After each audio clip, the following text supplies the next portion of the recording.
তো আজকে যে তুমি এই স্পিরিচুয়াল ওয়ার্ল্ডের সাথে এতটা কানেক্টেড, তার পেছনে ভীষণভাবে ভূমিকা রাখে তোমার লাইফে ঘটে যাওয়া এই ঘটনাটা। 2020 সাল ডিসেম্বর মান্থ আমার দিদির কিছু পার্সোনাল ব্যাপারের জন্য নিজের বাড়ি ছেড়ে আমাদের বাড়িতে থাকতে শুরু করে। তার কিন্তু 20 বছরের বিবাহিত জীবন। সেই সময় দিদির জীবনে এমন একটা ভয়ানক ঘটনা ঘটেছিল, সেটা আমাকে তো ভীষণভাবে কাঁপিয়ে দিয়েছিল এবং তার সাথে সাথে আমার গোটা ফ্যামিলি। আস্তে আস্তে যখন রাতটা বাড়তে থাকে তখন 10টা সাড়ে 10টার পরের ঘটনা। মা কিন্তু সকলকেই সুন্দর করে গুছিয়ে খেতে দিয়েছেন, যেটা আমরা নর্মাল খাবার খাচ্ছি, তখন আমার দিদি কিন্তু 2 হাতে করে খাবার শুরু করেছে খাওয়া। রাত্রি যত বাড়তে থাকে হঠাৎ করে হাসছে, হঠাৎ করে কাঁদছে। একটা সুস্থ স্বাভাবিক মেয়ে সে যখন 2 হাতে গোগ্রাসে খাবার খায়, সেটা যথেষ্ট ভাবার বিষয়। তো আজানের সুর যখন ভোরবেলা ভেসে আসছে, যেভাবে একটা নর্মালি মেয়ে আজানেতে বসে সেইভাবেই কিন্তু দিদি বসে দোয়া করছে। কি বলছো?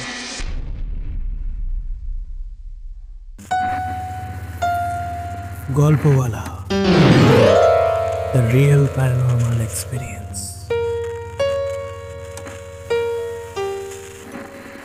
Hello everyone, welcome to Golpowala. আর গল্পওয়ালার আজকের হরর পডকাস্টে আমার সাথে রয়েছেন ডেমোনোলজিস্ট, অ্যাস্ট্রোলজার এবং tarot card reading expert Mishti Saha.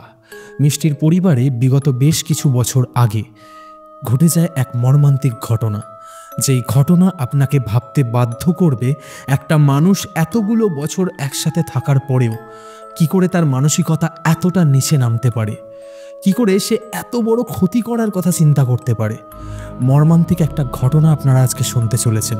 এছাড়াও আজকের পডকাস্টে আপনারা জানবেন কিভাবে মন্ত্র চ্যান্টিং অথবা মন্ত্রোচ্চারণের মাধ্যমে নিজের লাইফের বেশিরভাগ প্রবলেম আপনি সলভ করতে পারেন।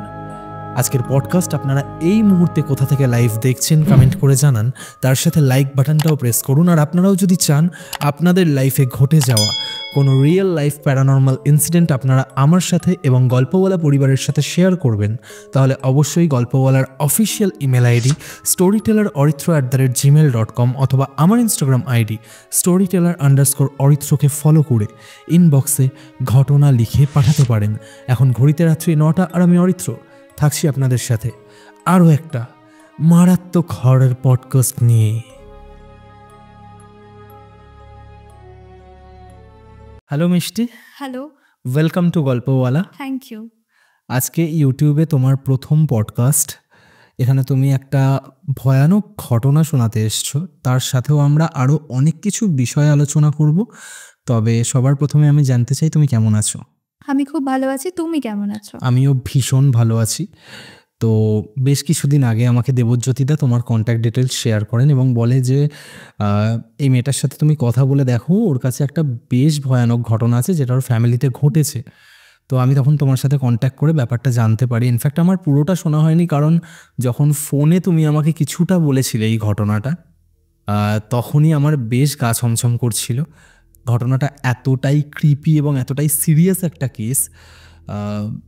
এই ঘটনাটাই খুব সম্ভবত তোমাকে এই স্পিরিচুয়াল ফিল্ডে আনতে ভীষণভাবে ইনফ্লুয়েন্স করেছে। তো সবার আগে আজকের পডকাস্টে সামনের দিকে এগোনোর আগে আমি একটা জিনিস জানতে চাই যে তুমি কি করো, তোমার প্রফেশনটা কি? আমি জানি, বাট স্টিল আমি জানতে চাইছি আমার অডিয়েন্সের সুবিধার্থে, যাতে তারা কানেক্ট করতে পারে। নিশ্চয়ই। আমি একজন ট্যারোট রিডার, নিউমোলজিস্ট, অ্যাস্ট্রোলজার এবং রেইকি মাস্টার টিচার। তার সাথে আমি দশমাবিদ্যা হবনও করে থাকি এবং স্পেল কাস্টিং করে থাকি। ওকে, তো আজকে যে তুমি এই স্পিরিচুয়াল ওয়ার্ল্ডের সাথে এতটা কানেক্টেড, তার পেছনে ভীষণভাবে ভূমিকা রাখে তোমার লাইফে ঘটে যাওয়া এই ঘটনাটা একদম শুরু থেকে শেয়ার করো। তার কারণ এই যে ঘটনাটা তোমার ফ্যামিলিতে ঘটেছে, এর কজ অ্যান্ড এফেক্টটা জানার সাথে সাথে এই ঘটনাটার ব্যাকস্টোরিটা জানাও অনেক বেশি ইম্পর্ট্যান্ট। একদম শুরু থেকে বলো। একদমই তাই। দেখো, প্রথমত আমি এই ফিল্ডে থাকার আগে যে কাজটা করতাম সেটা একটা স্পিরিচুয়ালিটিতেই ছিলাম না, যে যদিও আগে তো হেলথ ডিপার্টমেন্টে আগে আমি একটা চাকরি করতাম। তো সেটা ছিল 2020 সালের কথা বলছি। যখন আমি হেলথ সেক্টরে চাকরিটা করতাম সেই সময় আমার বাড়িতে, আমি জানতাম যে বাড়িতে কোনো রকমের সমস্যা মানে বাস্তুগত সমস্যা আছে, কিন্তু কখনো আমি ভেবে দেখিনি যে আমার বাড়িতে এই রকম কিছু একটা ঘটনা ঘটতে পারে বলে। যেটা ঘটেছিল আমারই নিজের দিদির সাথে ঘটনা। আচ্ছা। 2020 সাল ডিসেম্বর মান্থ আমার দিদির কিছু পার্সোনাল ব্যাপারের জন্য, পারিবারিক ঘটনার জন্যই আর কি নিজের বাড়ি ছেড়ে মানে শ্বশুর বাড়ি ছেড়ে আর কি আমাদের বাড়িতে থাকতে শুরু করে। আচ্ছা। তার কিন্তু 20 বছরের বিবাহিত জীবন। 20 বছরের বিবাহিত জীবন? একদমই তাই। 20 বছরের বিবাহিত জীবনকে ছেড়ে সে কিন্তু আমার বাড়িতে আসতে শুরু করেছিল, থাকতে শুরু করেছিল আর কি। সেই সময় থেকে তারপর সামনেই আছে জানুয়ারি মাস, নতুন বছর পড়ে গেছিল 2021। সেই সময় দিদির জীবনে একটা মানে এমন একটা ভয়ানক ঘটনা ঘটেছিল, সেটা আমাকে তো ভীষণভাবে কাঁপিয়ে দিয়েছিল এবং তার সাথে সাথে আমার গোটা ফ্যামিলি। এবং আজকে যে আমি এখানে তোমার কাছে বসে আছি যে স্পিরিচুয়াল জার্নির জন্য, সেটা কিন্তু শুধুমাত্র ওই ঘটনার জন্যই আজকে এই ফিল্ডে আমার আসা। কি ঘটেছিল? সেই ঘটনাটা হচ্ছে আমার দিদির সাথে এমন একটা ঘটনা ঘটে যেটা আমি যখন অফিস থেকে ফিরে আসি, যেমন 10টা 5টা ডিউটি বুঝতেই পারছো সকলের অফিসেই হয়, সেটা আমি সন্ধেবেলা বাড়ি ফিরি, এসে দেখি যে নর্মালি মানে দিদি এসেছে বাড়িতে আর কি। ডিসেম্বরের কথা বলছি। ডিসেম্বরের কথা বলছি। তো তখন নর্মালি আমার সাথে খুব ভালো বিহেভিয়ার করে, ঠিক আছে চলো। তো ব্যাপারটা হচ্ছে আস্তে আস্তে যখন রাতটা বাড়তে থাকে তখন 10টা 10:30টার পরের ঘটনা। সেই সময়টাতে কিন্তু যথাযথ কি হয় না, সেই সময়তে পিঠে পুলির সময়, যেটা পিঠে পার্বণ হয় বাড়িতে সবারই হয়। মা কিন্তু সকলকেই মানে সুন্দর করে গুছিয়ে খেতে দিয়েছেন। তো সেখানে আমরা সবাই আছি, আমি, বাবা, মা, আমার দিদি, ঠিক আছে। বাড়িতে 4টে মানুষ মাত্র। তো নর্মালি আমার দিদি কিন্তু বিহেভিয়ার এমনই কিছু কিছু সিমটম এমন আসছিল, যেটা আমরা নর্মাল খাবার খাচ্ছি তখন আমার দিদি কিন্তু মানে 2 হাতে করে খাবার শুরু করেছে খাওয়া। আচ্ছা, এটা কি সেই দিনই হয়েছে যেদিনকে তোমার দিদি তার শ্বশুর বাড়ি ছেড়ে তার বাপের বাড়িতে চলে এসেছে? এটা একদিন পরে ঘটনাটা ঘটেছে। ওকে, ঠিক একদিন বাদে, ঠিক আছে। মানে যেদিনকে এসেছে সেদিনকে খুব ভালো বিহেভিয়ার, সব কিছু মানে নর্মাল, একটা মানুষ যেমন নর্মাল মানুষ সেরকমই। ঠিক তার পর দিনেই কিন্তু এই ঘটনাটা ঘটে। রাত্রি যত বাড়তে থাকে তারপর কিন্তু এরকম সিমটম বিভিন্ন ধরনের আসতে থাকে। যেমন ধরো হঠাৎ করে হাসছে, হঠাৎ করে কাঁদছে। কাঁদছে? হ্যাঁ, হঠাৎ করে হাসি এবং কান্না দুটো একসাথে মিলানো মিশানো আর কি। তারপর এতটাই পরিমাণে খাবার যে জন্য সে বলতে থাকবে, মানে খাবার দেওয়া হচ্ছে রীতিমতো, সেটা শেষ করে আবার চাইছে, মানে হয়তো খুব একটা ভালো করে ফিনিশও করতে পারছে না, সব খাবারটা ফিনিশ না করে সে আবারও চাইছে। এইভাবে কিন্তু জিনিসটা চলতে থাকে। তো আমার কিন্তু সেটা খুব একটা ভালো লাগেনি। তখন আমি আমার মাকে বলি যে দেখো মা, এই জিনিসটা কিন্তু খুব একটা মানে নর্মাল মানুষ কিন্তু করে না, তো তোমার সেটা কি মনে হচ্ছে? তো তখন মাও একটু ভয় পায়। তখন আমি বলি যে আমার কিছু বান্ধবী আছে, বন্ধু আছে, তাদেরকে বরঞ্চ একটু কল করি, দেখি তারা কি বলে। তাদেরকে কল করা হয়, তারা আসে রীতিমতো রাত 11:30। কিন্তু রাত যত বাড়ছে জিনিসটা কিন্তু তত গভীর হচ্ছে, বুঝতে পারছো? সিমটমগুলো তত হাই হচ্ছে, গভীর রাতও হচ্ছে, সিমটমও কিন্তু হাই আসছে। তারপর তারা কিন্তু আসে বাড়িতে। এসে তারা যখন এই জিনিসগুলো দেখতে থাকে, আমার একজন বন্ধু ছিল, সে এই জিনিসগুলো দেখে, সে তখন বলে যে দেখ আমার কিন্তু জিনিসটা খুব একটা ভালো লাগছে না। আর সে খুব মানে স্পিরিচুয়ালিটি কানেক্টেড ছিল, সে প্রত্যেক দিন বাড়িতে হনুমান চালিসা পাঠ করতো আর কি। তো সে তখন আমাকে বলে যে হনুমান চালিসা আমি একবার যদি পাঠ করতে কি পারি তোর বাড়িতে? যে অবশ্যই তুই করতে পারিস। সে নর্মালি নিচে মাটিতে বসে আসনের উপর হনুমান চালিসা পাঠ করতে শুরু করে। সেটা যখনই শুরু করেছিল সঙ্গে সঙ্গে মানে ধীরে ধীরে কি হচ্ছে, মানে দিদির মধ্যে অদ্ভুত আচরণ, মানে কানে চাপা দিচ্ছে কিছু কিছু সময় বলছে চুপ কর, মানে তাকে ডিরেক্ট বলছে যে এক্ষুনি সে যেন চুপ করে, এই মন্ত্র পাঠ করাটা বন্ধ করে দেয়। তারপর তার উপরে হাসাহাসি হচ্ছে, মানে দিদি এরকম রিয়াক্ট আসছে আর কি দিদির মাধ্যম থেকে, মানে তাচ্ছিল্য করে হাসছে, ঠিক আছে। এবং মাঝে মাঝে ভীষণ রিয়াক্ট হচ্ছে যে আর পারছে না সে নিতে, তারপর কিছু কিছু সময় যে তোকে আমি দেখে নেবো, মানে সে ডিরেক্ট বলছে, মানে তুই চুপ কর, না তোকে আমি দেখে নেবো, এরকমও তাকে বলা হচ্ছে। তারপর এই জিনিসগুলো হতে থাকছে। সেই রাতটা, মানে সেই যে রাতটা এমনভাবেই আমাদের সাথে কেটেছে, আমরা কিন্তু তখনও বুঝতে পারছি না যে দিদির সাথে কেন এটা হচ্ছে, কী জন্য। সে তো কিছু করেনি, মানে সেটা কেন হবে? একটা সুস্থ স্বাভাবিক মেয়ে যখন এরকম ধরনের আনন্যাচারাল বিহেভিয়ার করে, সে যখন 2 হাতে গোগ্রাসে খাবার খায় এবং লিটারেলি থ্রেড দিচ্ছে, একদমই তাই, সেটা যথেষ্ট ভাবার বিষয়, ভীষণই ভাবার বিষয়। এবং এমনও কি হয়েছে যে এই বাড়ির মধ্যে যখন এই জিনিসটা হচ্ছে তখন একটু ঘণ্টার ধ্বনি বাজানো হচ্ছিল, একটু ধূপ ধুনো জ্বালানো হচ্ছে রাত্রিবেলাতেই, কিন্তু তাহলে মানে সেগুলোকে বন্ধ করতে বলা হচ্ছে, মানে সেই যে ধূপের ধোঁয়া গন্ধ সে নিতে পারছে না, এমন করা হচ্ছে। রীতিমতো সেই আস্তে আস্তে রাত কেটে যায়, ভোর হতে থাকে, ঠিক আছে। আর আমাদের বাড়ির কাছেই একটা মসজিদ আছে এবং সাথে কবরস্থান। তো মসজিদের কাছ থেকে মানে রোজই সেটা একটা আওয়াজ ভেসে আছে, আজানের সুর। তো আজানের সুর যখন ভোরবেলা ভেসে আসছে তখন মানে সে তো সারা রাত ঘুমায়নি, আর আমরাও রীতিমতো জেগে বসে আছি, যে সে যখন তখন মানে অ্যাটাক করতেই তো পারে, তাহলে আমরা তোকে ঘুমাতে পারবো না, সেই জন্য আমরা বসে আছি। সেই সময় যখনই আজানের সুর আসছে তখন দিদির মধ্যে আবার আলাদা চেঞ্জেস এসেছে। তখন একটা মানে দুপাট্টা চেয়েছে আর কি, ঠিক আছে। দুপাট্টাটা সে নিজে বোরখার মতো করে উড়ে নিয়েছে নিজের উপরে দিয়ে, যেভাবে একটা নর্মালি মেয়ে আজানেতে বসে দোয়া করে, হ্যাঁ হ্যাঁ, মুসলিম মেয়ে যেমন দোয়া করতে বসে আর কি, সেইভাবেই কিন্তু দিদি বসে দোয়া করছে। কি বলছো? একদমই তাই। সেটা দেখার পরে আমরা ভীষণ ভয় পাই এবং দিদি তখনও ওটা হয়ে যাওয়ার পরে বলতে থাকে যে তাকে নাকি পান সেজে দিতে হবে, মানে পান সে খাবে। আচ্ছা, ঠিক আছে, মানে বুঝতেই পারছো নর্মালি কি কোনো আমার দিদি কিন্তু ন্যাচারালি মানে পান টান কিছু খায় না, ঠিক আছে, পান এসব কিছু পছন্দ করে না, খায়ও না। সে বলছে ওরকম পান খাবে, ঠিক আছে, সেরকম মানে সেজে দেওয়ার জন্য। ভোরবেলায় আজানে প্রেয়ার করার পর তোমার দিদি পান চাইছে, ঠিক আছে। আর যথারীতি নেই বাড়িতে, ওইভাবে থাকেও না, তো দেয়া হয়নি, সেজন্য রেগেও যাচ্ছে রীতিমতো। তো আমার যে বন্ধু জব করছিল হনুমান চালিসা, তখন সে বলে যে দেখ আমার মনে হয় জিনিসটা অন্যদিকে যেতে পারে, এখন কিন্তু বাড়িতে রাখা যাবে না, তো তুই একটা কাজ কর, কোথাও পরামর্শ কর যে যাওয়ার জন্য। তো সামনেই ছিল ওই আজান যেখান থেকে আসছিল আগে মসজিদ ছিল, সেই মসজিদের সামনে যেহেতু 5 মিনিটের দূরত্ব আমার বাড়ি থেকে, ওখানেই আমি আগে যাই আমার বান্ধবীকে নিয়ে। তারপর যে মৌলভী বাবা আসে বাড়িতে এসেছিলেন, এসে তারপর উনি বলছেন যে এই যে সিমটমগুলো দেখা যাচ্ছে এটা কোনো স্বাভাবিক ন্যাচারাল মানুষ করবে না, সাধারণ মানুষের জিনিস এগুলো নয়। আমার মনে হয় কিছু না কিছু ঘটনা ঘটেছে ন্যাচারালি, এটা তোমরা কোথাও একটু ভালো কোনো জায়গায় পরামর্শ করো, কারণ তার পক্ষে সম্ভব নয়।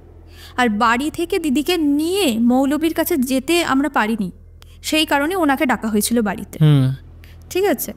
তো তারপর ধীরে ধীরে যখন একটু বেলা হয়েছে 12টা এরকম টাইম বাজে, তখন গাড়ি বুক করে আমরা নিয়ে যাচ্ছি দিদিকে।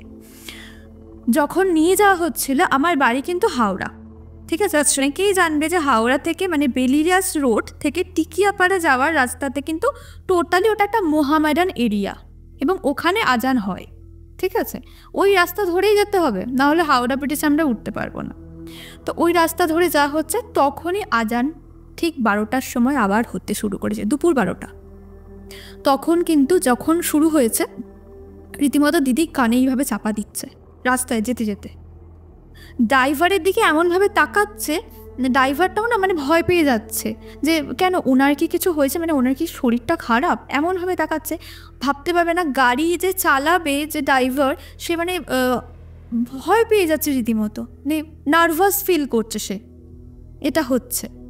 তারপর নিয়ে যাওয়া হয় মৌলালি কাছ থেকে, আমাদের একটু বেশি দূর না, মৌলালির একজন পীর বাবার কাছে নিয়ে যাওয়া হয়। সেটা সিমটমগুলো রীতিমতো এমনও ঘটনা ঘটেছে যে পীর বাবার কাছে যে নিয়ে যাবে, মাজার, ধরো মাজারের যে গেটটা ক্রস করবে, ঠিলে ঢোকানো হচ্ছে দিদিকে, একদমই মানে ঠিলে ঢোকানো হচ্ছে, বুঝতে পারছো ব্যাপারটা? তো তাকে নর্মালি নিয়ে যাওয়া হচ্ছে না, মানে পারছি না আমরা কেউ। এটা কোন দিন, মানে যেদিন ঘটনাটা শুরু হয়েছে এটা কি তার পরের দিন? তার পরের দিনের কথা বলছি, মানে রাত সেদিনকেই তোমরা মৌলালিতে নিয়ে যাও? হ্যাঁ, রাত কেটে যখন দিন হয়েছে, মানে সময়টা দুপুরের টাইমটা, ওই টাইমটাতে নিয়ে যাওয়া হয়েছে মৌলালিতে। আচ্ছা, ঠিক আছে। ওখানে যখন নিয়ে যাওয়া হয় তখন ওই পীর বাবার কাছে, তখন নর্মালি যেতে চাইছে না, জুতো তো খুলছেই না, রীতিমতো যাই হোক করে নিয়ে যাওয়া হয়েছে। তুমি তো টেনে ধরে নিয়ে যাবা এইভাবে, মানে ঠিলে নিয়ে যাওয়া হয়েছে যখন। তারপর নিয়ে যাওয়ার পরে সে ওখানে পড়ে গিয়ে মানে রীতিমতো ছটপট করছে, যেন মনে হচ্ছে যে তাকে যেন কিছু একটা, মানে আগুন যেমন হয় না, পেট্রোল দিয়ে দিলে যেমন ছটপট করে সবাই, সেইভাবে যেন মনে হচ্ছে ও ছটপট করছে যখন মাজারে ঢুকে গেছে। কিন্তু ঠিক আছে, তখনই ওখানে পীর বাবা কিছু মন্ত্র জপ করতে শুরু করে, তাদের কিছু মন্ত্র।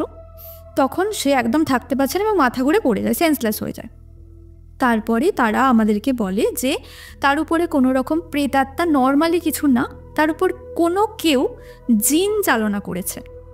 জিন চালনা করেছে? আচ্ছা, মানে তার কাছে পাঠানো হয়েছে।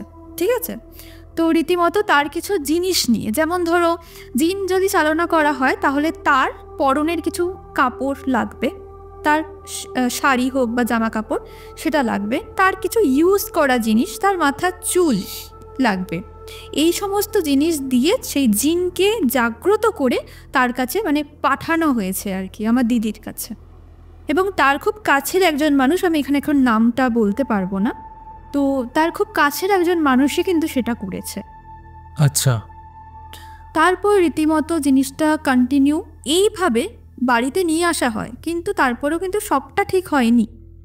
ওকে, কারণ মন্ত্র পড়ার সময় কিছু জল দেওয়া হয়, মন্ত্র কিন্তু যেই টাইমটা হলো সেই সময়টুকুই হয়েছে। তারপর যখন রিচুয়ালসের জন্য কিছু কিছু জিনিস দেওয়া হয়েছিল বাড়িতে দিদির উপরে অ্যাপ্লাই করার জন্য, যেমন ধরো নর্মালি কিছু প্রে করা, ধূপ ধুনো জ্বালানো, সেগুলো কিন্তু করতে দেওয়া হচ্ছিল না দিদির উপরে। মানে যখন আমরা কিছু ধূপ জ্বালাচ্ছি বাড়িতে, সে শ্বাসকষ্ট হচ্ছে নাকি সে পারছে না নিতে, সেটাকে বন্ধ করতে বলা হচ্ছে। এবং আমাদের দিকে, মাকে আমার দিকে এমনভাবে তাকাচ্ছে, রীতিমতো চোখ কিন্তু নর্মাল না, লাল হয়ে যাচ্ছে। ঠিক আছে, এবং সে তাকানোর ভাইব্রেশনটাও অন্যরকম, সেটা আমাদের মানে গুজবাম দিয়ে দিচ্ছে, এমনভাবে তাকাচ্ছে। সেই জিনিসগুলো হয়েছে রীতিমতো। তারপর 15 দিন টানা এইভাবে চলতে থাকে। 15 দিন? 15 দিন। কি কি হয়েছিল সেই দিনগুলোতে? সেই দিনগুলো মানে মারাত্মক গেছে আমাদের জীবনেতে। আমরা বাড়িতে কোনো পুজো করতে পারতাম না, কারণ পুজো, ঘণ্টার ধ্বনি, শঙ্খ বাজলেই দিদির উপরে আরও মানে রিয়াক্ট আসতে শুরু করতো, মানে টর্চারটা দিদির উপরেই হতো আর কি। ঠিক আছে, রীতিমতো জিনিসটা হচ্ছে। তারপর ধরো যে কোনো সময়তেই দিদি বসে আছে, বসে থাকতে থাকতে না ভীষণ মানে ক্লান্তি, একটা ঝিমিয়ে যাচ্ছে শরীরটা, তারপরে শুয়ে পড়ছে।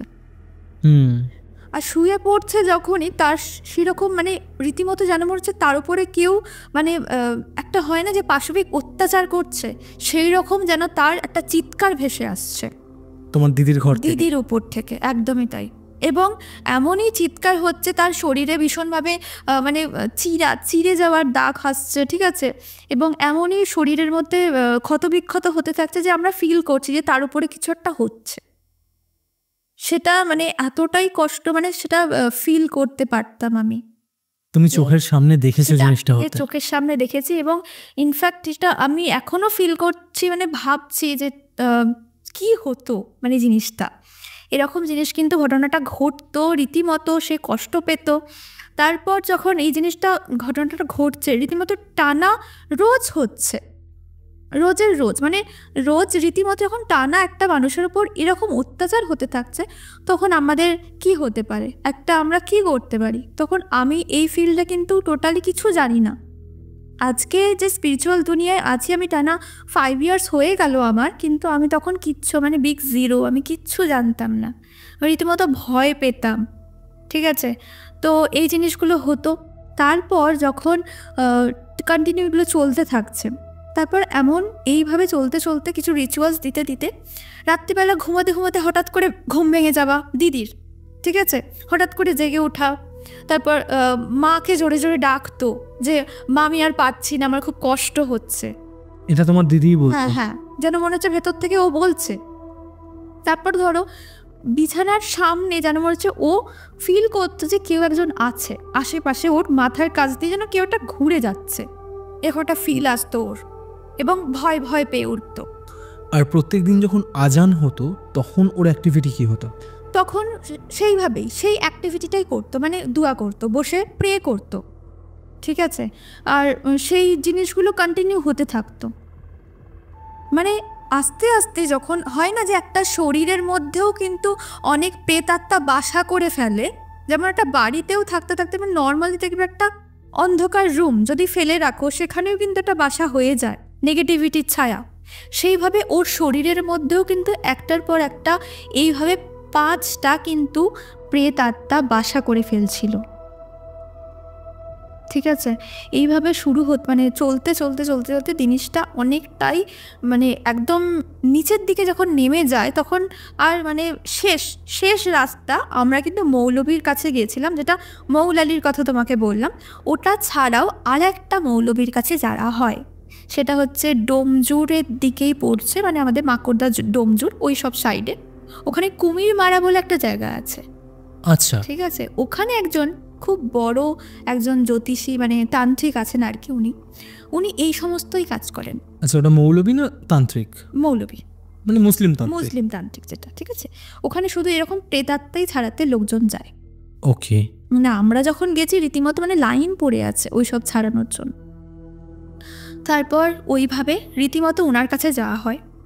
যাওয়ার পর তারপর উনি কিন্তু একদিনে কিছু করতে পারেননি, কারণ ওনার আমার দিদির উপরে যেটা করা হয়েছিল ভীষণ একটা স্ট্রং ভাইব্রেশন, ঠিক আছে, এবং ভীষণ আসক্তি হয়ে গেছিল। মানে যেই প্রেতটা তোমার দিদির উপরে ছিল সে তোমার দিদির উপর আসক্ত হয়ে গেছিল এবং রীতিমতো সে বলতো মানে আমার দিদির নাম হচ্ছে পম্পা, ঠিক আছে, বলতো আমি পম্পাকে ছেড়ে কখনো যাব না, আমি যেতে চাই না, আমি ওকে ভালোবাসি। ওকে, এইরকমও বলা হতো, মানে সেই প্রেতাত্মাটা এরকম বলতো, ঠিক আছে। এবং সেই জিনিসটাকে মানে রীতিমতো এই মানে যেহেতু ওকে বলছে আবার ওকে ভালোবাসে, এই জিনিসটা যখন কন্টিনিউ বলতে থাকছে তখন তো সে আরোই যাবে না, ঠিক আছে। তার উপর তো সে মোহমায়া পড়ে যাচ্ছে না, অ্যাট্রাক্টেড হয়ে যাচ্ছে রীতিমতো, সে তখনই যেতে চাইবে না। যদি এই জিনিসটা এখনও মানে কন্টিনিউ চলতো তাহলে আজকের ডেটে আমার দিদি বেঁচে থাকতে পারতো না আর, কারণ সে তো একদিন না একদিন সে তাকে নিয়েই চলে যাবে, তার আত্মাটাকে নিয়েই চলে যাবে, যেটা আমরা ফিল করেছি। তারপর ওখানে রীতিমতো টানা 7 থেকে 8 দিন মতো যাওয়া হয়েছিল রেগুলার, ঠিক আছে, কারণ ওখানে না গিয়ে কিছু করা যাবে না, আর উনি বাড়িতেও আসেন না। তারপর এমন কিছু জিনিস রিচুয়ালস উনি করার পরে উনি এমন রিচুয়ালসের মাধ্যমে সেটাকে মানে একটা শিশির মধ্যে বোতলের দেখবে ভরা হয় আর কি, করে প্রেতাত্মাকে, জিনেদেরকে বেশিই হয় আবার, ঠিক আছে। তখন সেই বোতলের মধ্যে ভরে সেটা গঙ্গায় প্রবাহিত করে দেওয়া হয়। এটা কি তোমরা নিজের চোখে দেখেছিলে? হ্যাঁ, অবশ্যই। ওকে, মানে ওই যে বোতলের মধ্যে কিছু একটাকে ভরে রাখা হয়েছে, এমন যখন যাচ্ছে যেটা ফিল করছে একটা যেন একটা ধোঁয়া, এটা মনে হচ্ছে ধোঁয়া একটা বোতলের মধ্যে পোড়া হচ্ছে, তারপর ওটাকে মানে ঢাকা দেয়। সেই ধোঁয়াটা তোমরা নিজের চোখে দেখেছো? হ্যাঁ, অবশ্যই, সেটা আমরা ফিল করেছি, দেখেছি। সেখানে তো সবাইকে ঢুকতে দেওয়া হচ্ছে না, যেহেতু আমি দেখেছি। এই জিনিসগুলো কিন্তু ঘটে তখন আমার সাথে। আমি জিনিসটা ফিল করি যে যখন আমার বাড়িতে এই জিনিসগুলো হচ্ছে, এই জিনিসটা আরও 5 জনের বাড়িতে হতে পারে, হতেই পারে, কিন্তু আর 5 জনের থেকে আগে আমি আমার নিজেরটা দেখব যে আমার বাড়িতে কি হচ্ছে। যদি এই জিনিসটা আমি কিছুটা হলেও জানতাম তাহলে আজকে সবার কাছে আমাকে দৌড়তে তো হতো না। এটা আমার কিন্তু ফার্স্ট মনে হয়েছিল। তখনই আমি ফিল করি যে না, আমাকে কিছু শিখতে হবে, আমাকে এই সমস্ত প্রফেশনে আমাকে আসতে হবে, ঠিক আছে। তারপরেই কিন্তু আস্তে আস্তে আমার 2021-এ আগস্ট থেকে আমি এই ফিল্ডে আসা শুরু করি। তার আগে তো আমার কিছু প্র্যাকটিস চলছিল। আমি রীতিমতো এখন টোটালি 5 ইয়ার্স হয়ে গেছে, আমি কন্টিনিউ কাজও করছি, অনেক মানুষ আমার কাছ থেকে উপকৃতও হচ্ছে। কিন্তু এই জিনিসগুলো যখন আমার বাড়িতে ঘটে তখনই আমি ফিল করি যে না, আমাকে জিনিসটা জানতে হবে। এই কেসটা, তোমার দিদির কেসটা সলভ হলো কি করে? কুমির মারাতে গিয়ে সলভটা হয়েছিল। ওকে, যেটা আমি তোমাকে বললাম, টানা 7 দিন যে রিচুয়ালস অ্যাপ্লাই করা হয়েছিল, একদমই তাই। তারপর সে কি কোনো রকম কমিটমেন্ট করে গেছিল? কারণ আমরা দেখেছি যে যখন কোনো প্রেত বা আত্মাকে এরকমভাবে চালনা করা হয়, আর তুমি বলছো যে সেটা কোনো রকম নর্মাল এন্টিটি ছিল না। না, ঠিক কিন্তু আছে। আমি সেটাই বলবো যে যখন সে কোনো কমিটমেন্ট তো করেনি, কিন্তু তার থেকে জানা হয়েছিল যে কে তোমাকে পাঠিয়েছে, ওকে, আর কি কারণে তুমি ওর কাছে এসেছো এরকম ক্ষতি করছো। তো তখন সে বলেছিল তার কিছু মানে পরনের কিছু জামা কাপড়, শাড়ি এবং কিছু মানে জিনিসপত্র, এমন কিছু জিনিস ছিল সেটা দিয়ে কাজ হয়েছিল এবং তার উপর অ্যাট্রাক্টেড করা হয়েছিল। ঠিক আছে, মানে একটা হয় না যে নর্মালি একটা কোনো মানুষও যদি হয় তার উপর অ্যাট্রাকশনটা বাড়ানোর জন্য তো কিছু তো একটা পয়েন্ট থাকবে, তাকে জাগানোর জন্য তার এমন কিছু জিনিস ইউজ করা হয়েছে, তাকে জাগানো হয়েছিল। এই কারণেই সেই জিন কিন্তু জেগে উঠেছিল এবং দিদির প্রতি আসক্তিটা এসেছিল তার।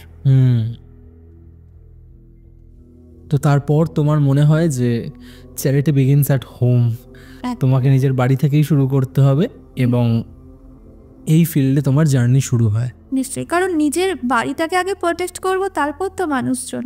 অবশ্যই। তো এখন তোমার দিদি কেমন আছে? এখন দিদি একদম সুস্থ, একদম ভালো আছে। এখন আর ওসব কিচ্ছু হয় না। ঠিক আছে, দিদি একদম প্র্যাকটিক্যালি সুস্থ। বাট তুমি বলছিলে যে তোমার দিদির ওপর একটা পাশবিক অত্যাচার হতো, লাইক তোমার দিদির চিৎকার, তোমার দিদির যে অভিব্যক্তি, এই সব কিছুর মাধ্যমে তোমরা বুঝতে পারতে যে কিছু একটা আনন্যাচারাল ওর সাথে ঘটছে যখন ও ঘরে ঘুমোতে চলে যাচ্ছে, রাইট? তো এই যে ঘটনাগুলো ঘটে মানুষের মনের মধ্যে একটা বাজে ইম্প্যাক্ট ক্রিয়েট করে। তো সেই জায়গা থেকে তোমার দিদি বেরিয়ে আসতে কতদিন সময় লাগলো? একদমই তাই, সেখান থেকে বেরিয়ে আসতে অনেকটা মাস সময় লেগেছিল, কারণ এই জিনিসগুলো তো একটা নর্মাল মানুষের ক্ষেত্রে হয় না। একটা এবং সেটা একটা প্রেতাত্মা, সেটা একটা কোনো মানুষ না, প্রেতাত্মা। সেখান থেকে বেরিয়ে আসতে অনেকটাই সময় লাগে। সে রীতিমতো ভয়ের মধ্যে ছিল। আস্তে আস্তে এখন কিন্তু মানে সেই ভয়টা আস্তে আস্তে কাটায়। 1 থেকে 1.5 মাস 2 মাস মতো সময় লাগে তার বেরিয়ে আসতে। তারপর আমরা তাকে আশ্বাস দিই যে সব ঠিক হবে, তারপর সে এখন একদম সুস্থ আছে। নাইস। তো ঘটনাটা শুনলাম, ঘটনাটা তুমি কিছুটা এর আগে আমাকে বলেছিলে, তো আমি আভাস পেয়েছিলাম যে ঘটনাটা কি রিলেটেড, বাট স্টিল আমি এখন পুরোটা শোনার পর আমি জানি না যে তোমার দিদির ওপর এই কাজটা কে করেছে, বাট যারা এই ধরনের কাজ করে, ইনফ্যাক্ট কিছুদিন আগে আমার এক অ্যাস্ট্রোলজারের সাথে কথা হচ্ছিল, আমি তাকে জিজ্ঞেস করেছিলাম যে আচ্ছা, এটা কি মনে হয় না যে বর্তমানে এই ভৌতিক ঘটনা বা এই ব্ল্যাক ম্যাজিক, প্রেত চালনা, এগুলো একটু বেশিই ঘটছে? কারণ আগে কিন্তু আমরা এত শুনিনি। নাকি ইউটিউবে পডকাস্টে এই হরর পডকাস্ট এতটা ভাইরাল বলে এখন অ্যাস্ট্রোলজার, তান্ত্রিক বা সাধারণ মানুষ ঘটনা নিয়ে আসছে? নাকি আগে তারা বলতে পারতো না, শেয়ার করার জায়গা ছিল না বলে এখন তাদের কাছে এটা একটা অপশান, একটা প্ল্যাটফর্ম যে তারা নিজেদের জীবনের ঘটনা শেয়ার করছে? তখন তিনি আমাকে বলেন যে আগামী 5 বছরে এই জিনিসগুলো আরও বাড়বে। হ্যাঁ, তুমি তাই। আগামী 5 বছরে যে হারে ভৌতিক ঘটনা বাড়বে, ঠিক সেই হারেই ব্ল্যাক ম্যাজিক বা কালো জাদু বাড়বে, ঠিক সেই হারেই এরকম চালন ক্রিয়া, উচ্চাটন ক্রিয়া, মারণ ক্রিয়া এগুলোও বাড়বে। তার একমাত্র কারণ, যত দিন যাবে মানুষের মনের মধ্যে তত বেশি হিংসা, ক্রোধ, লোভ, এই সেন্সগুলো আরও চাগার দিয়ে উঠবে। তো এই কারণগুলোর জন্যই এই ঘটনাগুলো রিপিটেডলি ঘটতে থাকবে। তো যত দিন যাবে আপকামিং টাইমে এই ধরনের নিম্ন মানসিকতার কাজ মানুষ করতে থাকবে। আর আমার বেশ ভালো লাগলো তোমার একটা ডিসিশন দেখে, যে তোমার বাড়িতে যখন এই ধরনের ঘটনা ঘটেছে সেখান থেকে তুমি একটা কথা চিন্তা করছো যে তোমার সাথে যখন ঘটতে পারে তখন আরও অনেক মানুষের সাথে ঘটতে পারে। তো তুমি এই যে ইনিশিয়েটিভটা নিয়েছো তার জন্য থ্যাঙ্কস আ লট, যে তুমি এরকম একটা থটের মধ্যে দিয়ে গেছো যে না, তুমি নিজের বাড়ির মানুষকেও যদি প্রোটেক্ট করতে পারো তাহলে তুমি বাইরের মানুষকেও প্রোটেক্ট করতে পারবে। ইনফ্যাক্ট আমি তোমার হোয়াটসঅ্যাপ স্ট্যাটাসেও দেখেছি কত মানুষ উপকৃত হয়, ইনফ্যাক্ট কত মানুষ তোমার কাছ থেকে কত উপকার পেয়েছে, তুমি যে স্ক্রিনশটগুলো শেয়ার করো। আমাকে একটা কথা বলো, যেহেতু আজকের এপিসোডের শুরুতেই তুমি বলেছো যে তুমি ট্যারো কার্ড রিডিং করো, ট্যারো কার্ড নিয়ে আমরা এর আগেও পডকাস্ট করেছি, বাট তার সাথে একটা জিনিস আমার ভীষণ ইন্টারেস্টিং লাগলো, তুমি বললে ল অফ অ্যাট্রাকশনের কথা। তো ল অফ অ্যাট্রাকশন নিয়ে আমার মনে প্রচুর প্রশ্ন রয়েছে, ঠিক আছে? তো আগে আমাকে একটা কথা বলো, এই ল অফ অ্যাট্রাকশন সাবজেক্টটা কি? ল অফ অ্যাট্রাকশন মানেই দেখো আমরা যেটা ইউনিভার্সাল কানেকশন, ঠিক আছে? ইউনিভার্সের কাছে আমরা যেটা চাই আমরা সেটা পাই। তুমি যদি পজিটিভ থাকো তুমি কিন্তু পজিটিভ রেজাল্টটাই পাবে, আর তুমি যদি নেগেটিভ ভাবো তাহলে কিন্তু নেগেটিভটাই হবে। ধরো আমি বাড়িতে বসে আছি আর আমি ভাবলাম আমি আজকে বেরোবো না, যদি বেরোই তাহলে অ্যাক্সিডেন্ট হবে। আচ্ছা, অ্যাক্সিডেন্টটা তো আমার বাইরে কেন, বাড়িতেও তো হতে পারে, আমি বসে থাকতে থাকতেও তো মারা যেতে পারি। কিন্তু শুধু এই যে থটস, এই যে নেগেটিভ, তাহলে নেগেটিভ হবে, যদি ভাবি পজিটিভ তাহলে পজিটিভ হবে। সবটাই হচ্ছে ল অফ অ্যাট্রাকশন, মানেই হচ্ছে আমি যেটা চাইবো আমি সেটা পাবো। ঠিক আছে, তুমি যেটা দিচ্ছ তুমি সেটা পাবে, মানে এটাই হচ্ছে মেন ব্যাপার। তবে ল অফ অ্যাট্রাকশন আমার জীবনে প্রচুর কার্যকরী রেজাল্ট আমি নিজের জায়গা থেকে পেয়েছি, আর আমি আমার ক্লায়েন্টদেরকেও শেয়ার করি ল অফ অ্যাট্রাকশন করো। ধরো তোমাকে একটা ছোট্ট শেয়ার করবো ল অফ অ্যাট্রাকশন, এটা সবাই হয়তো জানে, হয়তো অনেকে জানে না। ধরো তুমি রাত্রিবেলা ঘুমাতে যাচ্ছ, ঘুমাতে যাওয়ার আগে ফোন সাইলেন্ট রাখতে হবে, ফোন নিয়ে তখন ঘাটলে চলবে না। জাস্ট ইউনিভার্সের দিকে তাকাবে, দুটো হাতকে এইভাবে ছড়িয়ে দেবে, দিয়ে তুমি ফিল করবে যে, আর এইটা বলতে হবে তোমাকে, thank you thank you thank you universe 3 বার। আর বলবে যে আমি এই জিনিসটা পেয়ে গেছি। ধরো তোমার কোনো একটা জিনিস চাইছো, একটা ব্লকেজ আছে, ধরো মানি ব্লকেজ সামথিং, ঠিক আছে, বললে যে আমি এই মানি পেয়ে গেছি 1 উইকের মধ্যে। যেটা তোমার মানে এমন কিছু মানি চাইবে না যেটা তুমি পেতে পারবে না, ঠিক আছে, এমন কিছু জিনিস চাইতে হবে যেটা তুমি পাবে ভাবলে। এবং ধরো তুমি বললে এই মানিটা আমি পেয়ে গেছি universe, thank you thank you thank you বলে দেন তুমি ঘুমিয়ে যাবে, আর কিন্তু কোনো ফোন ঘাটবে না। এক্স্যাক্টলি, আমি ওটাই জিজ্ঞেস করতে যাচ্ছিলাম যে তারপরে কি কোনো ইলেকট্রনিক গ্যাজেটসের সামনে আসতে পারি? একদমই না, যখনই তুমি এটা করবে তারপর জাস্ট এবার দেখো ঘুমালাম মানে নিশ্চিন্ত হয়ে, তখন কিন্তু আমি সেটা ভুলে গেছি, তার মানে আমার ওটা মাইন্ড থেকে কিন্তু চলে গেছে, তার মানে সেটা আমার কাছে কখন চলে আসবে আমি নিজেও জানি না, মানে তুমি সেটা কিন্তু পাবেই। তা আমি আমার নিজের অভিজ্ঞতা থেকে বলবো, হ্যাঁ অবশ্যই তুমি পাবে, যদি তুমি সেটার উপর বিলিফ রাখো।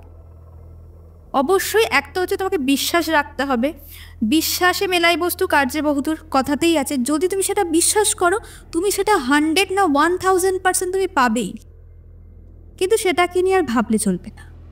এই প্র্যাকটিসটার কথা বললে আমি এটা ডেফিনেটলি ছাদে উঠে একবার করব। একবার করতে হয় না বারবার করতে হয়? একবারই করবে। ওকে, একবার করার পর জাস্ট লেট গো। তো এটা করার পর আমি দেখব, যদি সাকসেস হয় আমি ইনস্ট্যান্ট তোমায় ফোন করে থ্যাংক ইউ বলবো। ওকে, তো ল অফ অ্যাট্রাকশন নিয়ে যখন আমরা কথা বলছি, একটা ওয়ার্ডকে আমরা কোনোভাবেই ভুলে যেতে পারি না বা আমরা স্কিপ করতে পারি না, অ্যান্ড দ্যাট ইজ ম্যানিফেস্টেশন। আজকের দিনে দাঁড়িয়ে আমরা যদি সোশ্যাল মিডিয়া খুলি, এরম বিভিন্ন অকাল্ট বা স্পিরিচুয়াল চ্যানেলে আমরা ম্যানিফেস্টেশনের কথা বারবার উল্লেখ করতে দেখি। তুমি আমাকে একটা কথা বলো, এই ম্যানিফেস্টেশন এক্স্যাক্টলি ঠিক কীভাবে কাজ করে? দেখো, ম্যানিফেস্টেশনসটাও কিন্তু ল অফ অ্যাট্রাকশনেরই মতন কিছুটা বলতে পারো, কারণ যখন আমরা ম্যানিফেস্টেশন করতে বসছি তখন অবশ্যই নেগেটিভ থট মাথার মধ্যে রাখলে চলবে না। প্রথমত যেটা চাইছি সেটার জন্য মানে 100% নিজের উপরে মানে সলিউশনে থাকতে হবে যে সেটা আমার চাই বলেই আমি ম্যানিফেস্টেশন করতে বসেছি। ম্যানিফেস্টেশনের কিছু কিছু রুলস থাকবে। ধরো কিছু, যেমন আমাদের আগে জায়গাটা ঠিক রাখতে হবে, যেই জায়গাতে আমরা বসবো সেখানে যাতে আমাদের পিছন থেকে কেউ না চিৎকার করে ডাকে প্রথমত। এবং ধরো তুমি নিজের জন্য কিছু পারফিউম ইউজ করলে, ম্যানিফেস্টেশনের জন্য কিন্তু সুগন্ধি খুব দরকার, ঠিক আছে, তুমি কিছু ধূপ জ্বালাতেই পারো, ধুনো জ্বালাতেই পারো, ক্যান্ডেল ইউজ করতে পারো, না হলে অবশ্যই কিছু পারফিউম ইউজ করতে পারো, ঠিক আছে। পারফিউম ইউজ করে দেন তারপর তুমি একটু মেডিটেশন করে কিছু মিনিট, 2 থেকে 3 মিনিট মেডিটেশনে বসে তারপর তুমি একটা ম্যানিফেস্টেশনস করো, দেখবে খুব তাড়াতাড়ি সেটা রেজাল্ট তুমি পাবে। এবং কিছু দেখবে সুইচ ওয়ার্ড আছে, সুইচ ওয়ার্ড যেমন ভীষণভাবে কার্যকরী। যেমন ধরো একটা সুইচ ওয়ার্ড বলি তোমাকে, প্লেথোরা কাউন্ট। আচ্ছা, যেমন এটা হচ্ছে মানির জন্য, ঠিক আছে। মানিকে যদি ধরো লাইফে কিছু মানি ব্লকেজ থাকে, খুব তাড়াতাড়ি মানি চাইছি, ঠিক আছে, তাহলে তুমি এটাকে প্রে করতে পারো, plethora count. Plethora count chanting হলো। তারপর ফাইন ডিভাইন কাউন্ট নাও, এটাও কিন্তু তোমার মানির জন্য, ওকে, ঠিক আছে। তারপর ধরো কিছু, যেমন ধরো অনেকের লাভ রিলেশনের সমস্যা থাকে, সেখানে কিছু প্রবলেমের জন্য ডিভাইন টুগেদার নাও, এটাও চ্যান্টিং করা যেতে পারে, ঠিক আছে? এগুলো করলে খুব ভালো রেজাল্ট আসবে। ধরো কেউ তোমাকে খুব ডিস্টার্ব করছে, তুমি তার নাম স্মরণ করে বললে ড্রপ ড্রপ, সেখান থেকে মানে তার নাম স্মরণ করতে হবে, মানে মাইন্ডে তার কথা চিন্তা করে আমায় ড্রপ চ্যান্ট করতে হবে। ড্রপ চ্যান্ট করতে হবে, তাকে মাইন্ডের মধ্যে ভাববে যে তার মুখটা ফ্রেশটা তার মনে করবে এবং ড্রপ চ্যান্টিং করবে। সে দেখবে তোমার লাইফ থেকে আস্তে আস্তে চলে যাবে। মানে সে তোমাকে ডিস্টার্ব করছে, তো তুমি চাও সে তোমার লাইফ থেকে চলে যাক, হবে, অবশ্যই হবে। তুমি কিছু সুইচ ওয়ার্ডের কথা বললে এক্ষুনি, যে ম্যানিফেস্টেশনের জন্য কিছু স্পেসিফিক সুইচ ওয়ার্ড হয়। ভাবো আমি মানে অনেক অ্যাবান্ডেন্স বা ওয়েলথ অ্যাট্রাক্ট করতে চাইছি, সেক্ষেত্রে কোন সুইচ ওয়ার্ড আমি চ্যান্ট করব? তাহলে আমি বলবো তুমি ফাইন ডিভাইন কাউন্ট নাও, এটা চ্যান্টিং করো। ধরো তুমি খুব তাড়াতাড়ি চাইছো, অনেকে চায় খুব ফাস্ট মানি, আর খুব চাইছে আমার লেটে আসলেও চলবে। ফার্স্টের জন্য বলো প্লেথোরা কাউন্ট চ্যান্টিং করো, ঠিক আছে? প্লেথোরা কাউন্ট এটা চ্যান্টিং করতে পারো। নাহলে আরেকটা আমি বলবো একটা স্পিরিটের কথা, যেটা না বললেই নয়, নীতিকাজি। নীতিকা, মাদার নীতিকা, উনি হচ্ছে মানির মানে দেবী আর কি, ঠিক আছে? যখন আমরা স্পিরিচুয়াল দুনিয়াতে আসবই তখন আমরা এনার কথা না বললেই নয়। তখন নীতিকাজি কিন্তু ভীষণ পাওয়ারফুল একজন দেবী। তুমি ওনাকে তোমার ফ্রেন্ড হিসাবে রাখতে পারো, তুমি তোমার মাদার হিসাবে রাখতে পারো, ঠিক আছে? যে কোনো একটা ওনাকে স্পেসিফিক একটা আইডেন্টিটি দিতে হবে যে তুমি আমার মা বা তুমি আমার ফ্রেন্ড, তোমাকে আমি ডাকছি, তুমি আমার কথা শুনছো। ওনাকে যা স্মরণ করে ওনার জন্য এক গ্লাস জল তুমি দিতে পারো, মানে অফারিং করছো, এক গ্লাস জল দিতে পারো। উনি রেড ওয়াইনও খুব পছন্দ করেন, তো সেটা তুমি রাখতে পারো। দিয়ে জাস্ট তুমি ওনাকে প্রে করবে যে আমার এই কদিনের মধ্যে, এক সপ্তাহের মধ্যে এই টাকাটা লাগবে, আর্জেন্ট মানি। সেটা আমি জানি না কোথা থেকে আসবে, নীতিকাজি তুমি প্লিজ আমাকে এটা করিয়ে দাও, দেন আমি তোমাকে একটা ওয়াইন অফার করব। ওকে, ঠিক আছে? অফারিং চলবে, অবশ্যই তুমি পাবে, কনফার্ম, একদম কনফার্ম। এটা আমি আমার নিজের লাইফে পেয়েছি, তাই তোমাকে পেয়েছি, এবং অনেককেই আমি শেয়ার করেছি আমার ক্লায়েন্টসদেরকে, তারাও খুব ভালো রেজাল্ট পায়। তো অবশ্যই তুমি এটা করে দেখো, অবশ্যই পাবে।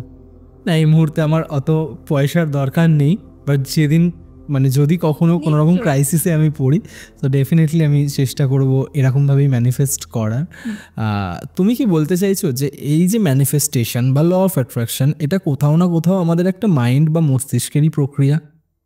বলতে পারো যে আমরা যেটা চাই আমরা সেটা পাই, যেটা আমি চাইবো সেটাই আমি পাবো। যদি এই স্পিরিটটা তোমার মধ্যে থাকবে তাহলে দেখবে তুমি তোমার লাইফে সব কিছুটা গেইন করতে পারছো আস্তে আস্তে, ঠিক আছে?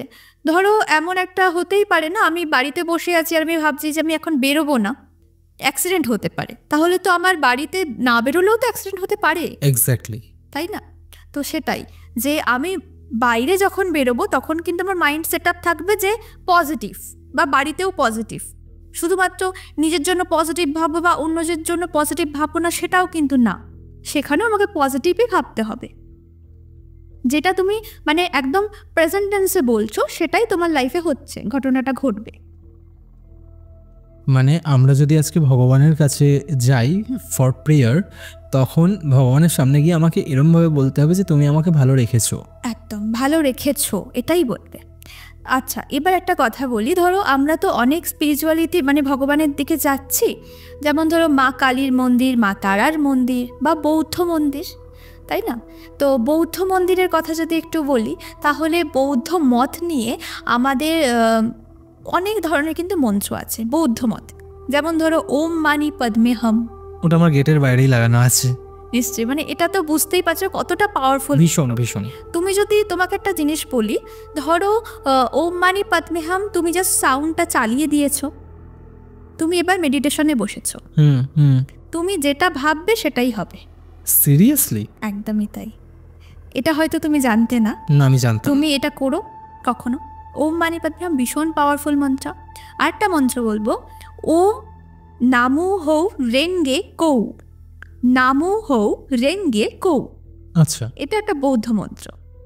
এটা হচ্ছে কি, আমার জীবনে কোনো রকম ব্লকেজ আসার আগে বা শত্রু আসার আগে সেটা কেটে বেরিয়ে যাচ্ছে। আমার জীবনের রাস্তায় কোনো রকম মানে অশান্তি থাকছে না, শান্তির পরিবেশ গড়ে উঠছে। মানে এটা শুধু বাইরের শত্রুই না, নিজের ফ্যামিলি, পৃথিবীতে যত মানে আমার কাছে যত রকমের শত্রু আসতে চাইছে সেটার জন্য ভালো হচ্ছে এক, আর দুই হচ্ছে শুধু এটা আমি আমার জন্য প্রে করছি না, পৃথিবীতে যত মানুষ আছে সকলের ভালো হোক। ওকে ওকে, এটা একটা সুন্দর মন্ত্র, এটা চ্যান্ট করতে পারো। তুমি সুইচ ওয়ার্ডের সাথে সাথে কিছু সুইচ নাম্বারের কথা বলছিলে, রাইট? যেগুলো ওয়েলথ অ্যাট্রাক্ট করে, প্রসপেরিটি অ্যাট্রাক্ট করে, ইনফ্যাক্ট অনেক নেগেটিভিটি কাটাতেও সাহায্য করে। তো এরকম কিছু সুইচ নাম্বার আমাকে বলো। হ্যাঁ, যেটা হচ্ছে ধরো ব্লু কালার পেন দিয়ে তোমাকে লেফট হ্যান্ডে এখানে লিখতে হবে 4 স্পেস 000 স্পেস 000। আচ্ছা, এটা হচ্ছে মানির সাথে তোমার রিলেশনশিপ নাম্বার। যেমন ধরো তুমি আমাকে কল করবে, একটা নাম্বার আছে, আমি তোমাকে কল করছি, একটা নাম্বার আছে। পৃথিবীতে সবার একটা করে নাম্বার থাকে, তেমন রিলেশনশিপ যদি ভালো করতে চাই তাহলে আমি যদি আমার সাথে মানি রিলেশনশিপ, টাকার সাথে রিলেশনশিপকে ভালো করতে চাই, তাহলে কি করতে হবে? তার তো একটা নাম্বার থাকবে। তো সেই নাম্বারটা আমি আমার লেফট হ্যান্ডে লিখে রাখবো সবসময়, আর ব্লু কালার পেন দিয়ে অবশ্যই। আর এটার সাথে সাথে যদি আমি প্লেথোরা কাউন্ট চ্যান্টিং করতে থাকি তাহলে অবশ্যই মানি অ্যাট্রাক্ট করবে। ওকে, তুমি একটা কথা বললে না যে আমাদের পৃথিবীতে সব কিছুই নাম্বারের সাথে কানেক্ট রয়েছে। ইনস্ট্যান্ট আমার মাথায় একটা মানে থটস খেলে গেল, সেটা হচ্ছে আমরা যখন জন্ম নিচ্ছি তখন থেকে শুরু করে ইনফ্যাক্ট আমরা যখন মৃত্যুমুখে যাচ্ছি, প্রত্যেকটা দিন, প্রত্যেকটা মুহূর্ত, প্রত্যেকটা মিনিট, প্রত্যেকটা সেকেন্ডের সাথে আমাদের লাইফের সাথে নাম্বার জুড়ে রয়েছে। একদমই তাই। ধরো আমরা এটা একটা নিউমোলজির পার্ট, ছোট্ট করে একটু বলি। যেমন একটা বাচ্চা যখন জন্মায় তার তখন একটা সিট নাম্বার থাকে, তারপর তার বার্থ নাম্বার, তারপর সে রোল নাম্বার পায়, স্কুলে যায় রোল নাম্বার, তারপর তার ফোন নাম্বার, বাড়ির number, telephone number, admit card number, সবই কিন্তু নাম্বার। চাকরি করতে গেলে আইডি নাম্বার, ঠিক আছে, এই যে নাম্বার, তারপর গাড়ির নাম্বার, ঠিক আছে, স্যালারি পাচ্ছে ব্যাংকের অ্যাকাউন্ট নাম্বার, সবই কিন্তু নাম্বারের সাথে যুক্ত। একদমই তাই। যখনই নাম্বারগুলো যুক্ত হচ্ছে দেখবে, এবার দেখো 1 থেকে 9 এই যে নাম্বার, যে সার্কেল, সব থেকে কিন্তু 1 থেকে 9 এর মধ্যেই সব নাম্বার আছে লুকিয়ে। তাই 0 থেকে 9 না, 1 থেকে 9। ওকে, কেন বলো? কারণ 0টাকে আমরা ধরবো না। ধরো কারো ডেট অফ বার্থ হচ্ছে 30, তাহলে আমরা কিন্তু তার নাম্বার 0টাকে কিন্তু ধরছি না, আমরা কিন্তু 3টাকে ধরছি, ঠিক আছে? তাহলে 1 থেকে 9টাই আমরা কিন্তু ধরবো। তো সেখানে নাম্বার অনুযায়ী কিন্তু আমাদের লাইফে সব কিছুটাই চেঞ্জেস আসে। এবার ধরো কারোর নাম্বার অনুযায়ী তার পুরো ডেট অফ বার্থ যেটা থাকে, ডেট অফ বার্থ অনুযায়ী তার পুরো লিস্ট বলা যায় সেই মানুষটা কেমন, ঠিক আছে? এই হচ্ছে ব্যাপার, যে নাম্বার অনুযায়ী একটা মানুষকে চেনা যেমন যাবে, তেমনই ম্যানিফেস্টেশনের ক্ষেত্রেও কিন্তু এই নাম্বারটা খুব কার্যকরী। ম্যানিফেস্টেশনের কথা যখন আমি তোমার সাথে বলছি, তখন একটা ব্যাপারে জানতে আমার ভীষণ ইচ্ছা হচ্ছে যে বেশিরভাগ মানুষই যতটা না পজিটিভ থটসের মধ্যে দিয়ে যায়, তার থেকে অনেক বেশি নেগেটিভ থিঙ্কিং করে বা অনেক বেশি নেতিবাচক চিন্তা করে। তো যার কারণে নেগেটিভ থটস ম্যানিফেস্টেড হয়ে আমাদের লাইফে নেগেটিভ কাজকর্ম হয় বা নেগেটিভ এফেক্ট আসে বা নেগেটিভ রিয়াকশান আসে আমাদের লাইফে। এটা কিভাবে বন্ধ করা যেতে পারে? মানে মানুষ যাতে নেগেটিভ থটসের মধ্যে নাই যায়, যাওয়ার আগেই সেই পোর্টালটা ব্লক হয়ে যাচ্ছে। তাহলে তাকে অবশ্যই রোজ মন্ত্র চ্যান্টিং করতে হবে, ঠিক আছে? তবে একটা ছোট করেই বলবো, ওম মানি পদ্মে হাম, এই মন্ত্রটা চ্যান্টিং করা যেতে পারে নিজের জন্য, ঠিক আছে? কারণ দেখো সবার ক্ষেত্রে কি হয়, তাদের লাইফে অনেক বিজি শিডিউল থাকে, সবসময় করা হয়ে ওঠে না, এটা করতে পারে। তারপর নিজের স্নানের জলেতে তারা রক সল্টের সাথে কিছু হলুদ, কস্তুরি হলদি যেটা, তারপর কালো তিল, লবঙ্গ আর কর্পূর, এগুলো দিয়ে স্নানের জলে মিশিয়ে স্নান করতে পারে। ওকে, এগুলো করলেও কিন্তু তার লাইফে অনেক যে নেগেটিভ এনার্জি আসতে চাইছে সেটা কিন্তু ব্লক হবে, আর সেই অরাটা কিন্তু ক্লিন করতে পারবে। রীতিমতো যদি করতে চাই আর কি, ধরো কারোর ভীষণ মাথা গরম, মানে ভীষণ রেগে যাচ্ছে, তার অবশ্যই রক সল্টে স্নান করা খুব দরকার, তাহলে আস্তে আস্তে তার মাথা খুব ঠান্ডা হবে। এটার সাথে কি কোনোভাবে কোনো প্ল্যানেট কানেক্টেড থাকে? অবশ্যই থাকে, কারণ ধরো যদি কারোর নাম্বার থাকে 1, নাম্বার 1 বুঝবো কী করে? নাম্বার 1, 10, 19 আর 28 যদি কারোর ডেট অফ বার্থে থাকে তাহলে সে হচ্ছে রবি, মানে সান, কারো গ্রহ, আর নাম্বার 1 হচ্ছে তার লাকি নাম্বার। সে অবশ্যই একটু মাথা গরম হবে, রেগে যাবে, উত্তেজিত হবে, কথা বলবে, খুব ডিটারমাইন্ড হয়, ডিটারমাইন্ড হবে, একদমই তাই। এবং ভীষণ সবার সাথেই খুব একটু মানে রুড বিহেভ করতে চাইবে, ঠিক আছে, কিন্তু তার মন কিন্তু খুব সফট হার্টেড, ঠিক আছে, সফট হার্টেড হবে, কিন্তু সে দেখাবে ভীষণ আমি উগ্র রাগী, সে সেটাই থাকবে। যদি ধরো কারোর নাম্বার 2, সেটা আমরা কি করে বুঝবো? সেখানে নাম্বার 2 থাকবে, 11 থাকবে, 20 থাকবে, 29 থাকবে, তাহলেই নাম্বার কিন্তু 2 আসছে। সেটা আবার চন্দ্রের কারো গ্রহ, তারা কিন্তু ভীষণ ইমোশনাল হবে, ঠিক আছে, তারা এতটাই ইমোশনাল মানে কথায় কথায় হয়তো চোখে জল এসে যাবে, একটা আলাদাই দুনিয়ায় বিচরণ করে, একদম নিজেদের জন্য একটা ডিজায়ার্ড একটা ইমাজিনারি ওয়ার্ল্ড বানিয়ে রাখে। হ্যাঁ, আর তাদেরকে কিন্তু আবার নিজের মানে হাতের কার্যভাবে রাখাও খুব সহজ, কারণ সে ইমোশনাল, তার উইক পয়েন্টটা অনেকেই জানবে, সে ইমোশনাল, সেই জন্যই কিন্তু তাদেরকে আবার অনেক অনেক মানুষরা তাদের সাথে কিন্তু খুব মানে ডমিনেটিং একটা নেচার ক্রিয়েট করার চেষ্টা করে, এরা খুব সহজে বিট্রেডও হয়, একদম ভীষণ হয়। আর তারা কিন্তু খুব মানে স্পিরিচুয়ালিটিও থাকে তাদের মধ্যে, নাম্বার 1 নাম্বার 2 এর কিন্তু স্পিরিচুয়ালিটি থাকবে। তুমি তখন মানে বিফোর শুট যখন তোমার সাথে আমার কথা হচ্ছিল, তুমি একবার রাহু প্ল্যানেটের কথা মেনশন করেছিলে, রাইট? তো তখন তুমি একটা মন্ত্রের কথাও বলেছিলে, তো এই মন্ত্রটা চ্যান্ট করলে, অবভিয়াসলি আমি তোমায় জানতে চাইবো অন ক্যামেরা একবার যে কী মন্ত্র, তো এই মন্ত্রটা চ্যান্ট করলে আমাদের লাইফে কী কী এফেক্টস আসতে পারে বা আমাদের লাইফে কী কী ব্লকেজ কেটে যেতে পারে?